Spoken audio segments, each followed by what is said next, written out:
As the Civil War came to an end, the United States faced major social and economic challenges.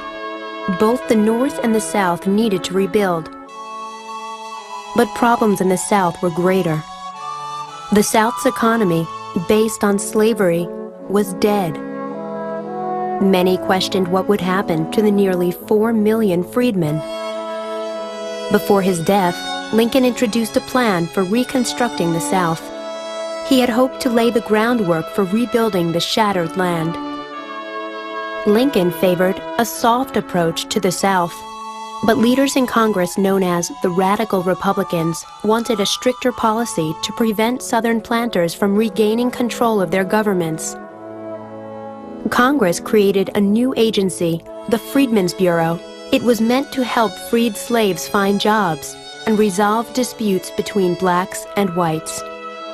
The Bureau was also responsible for creating schools for African Americans. After Lincoln's assassination, Andrew Johnson became president. Like Lincoln, Johnson proposed a lenient plan of reconstruction for the South. The radical Republicans in Congress quickly clashed with Johnson over this plan.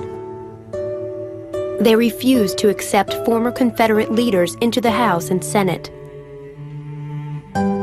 Congress passed a bill granting citizenship rights to African Americans. Congress also passed the 14th Amendment, which granted equal rights to African Americans. By 1874, the North's will for Reconstruction was weakening. Republicans lost control of most state governments in the South. The new governments passed laws that took away African Americans' rights. In 1876, Reconstruction came to an end. The road to equality would be long and hard. Segregation took hold in the South. Many African Americans and poor whites in rural areas were forced to become sharecroppers. The new role pushed people into debt and poverty. But the 20th century sparkled with new hope.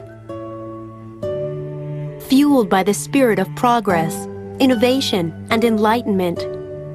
A century where dreams would finally find traction. On the march to equality.